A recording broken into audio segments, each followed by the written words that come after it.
본격적인 고민 해결에 앞서서 부동산 시장의 핵심 이슈죠. 바로 오늘 오후에 국회 본회의를 통과한 부동산 3법에 대한 이야기 나눠보겠습니다. 부동산 3법이 통과가 되면서 다주택자들의 취득세와 종합부동산세, 양도소득세 세율이 동시에 올라갈 것으로 보이는데요. 이 부동산 3법엔 어떤 내용이 담겨져 있고 또 어떤 영향을 줄 수 있을지 저희 이사님과 짚어보도록 하겠습니다.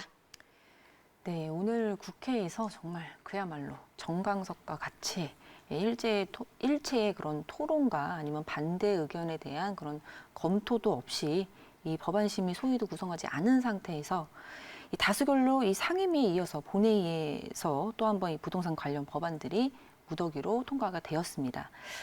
예, 부동산세법, 그리고 종합부동산세법, 그리고 소득세법, 그리고 이 법인세법 개정안이라고 보시면 되겠는데요.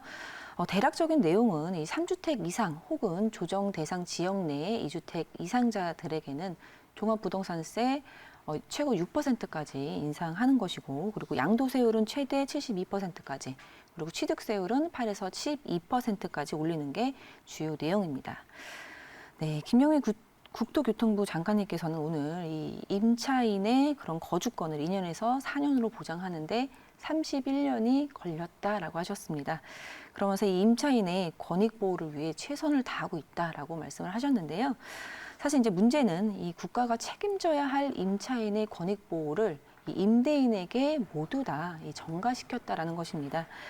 이 자유시장 경제의 거래 속성상 거래는 이제 이 양방이 하게 되는데, 일방적으로 한쪽에게 손해를 가지게 하는 그런 거래를 이제 강화하게 된다면 손해를 본 일방은 나머지 일방에게 이 손해를 전가할 수밖에 없습니다. 그래서 이 임대인의 손해는 반드시 어떤 형태로든 임차인에게 전가가 될 것이고, 그것이 이제 빠르면 2년, 늦으면 4년 후가 될 거로 보여지고 있는데요. 이 임대차 주거 시장에 대혼란이 일어날 것으로 보여지고 있습니다. 네, 지금 뭐 취득세, 그리고 종합부동산세, 그리고 양도소득세, 그리고 증여취득세 이렇게 대폭 인상이 되었는데요. 뭐 주택을 살 때, 보유할 때, 팔 때, 그리고 물려줄 때 이 모든 전 과정에서 세금이 대폭 인상이 되었습니다.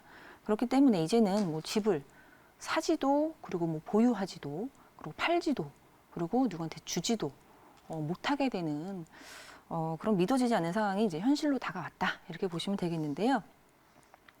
이 현 시점에서 정부 정책의 목표가 집값 안정을 통한 주거 안정이라고 보기에는 좀 감당하기 힘들 정도의 그런 많이 늘어나는 세계 최고 수준의 이 부동산 세금이 아닐까라고는 생각이 듭니다. 그래서 내 집 한 채 갖고 있는 국민들도 많은 억울함을 호소할 것으로 보여지고요.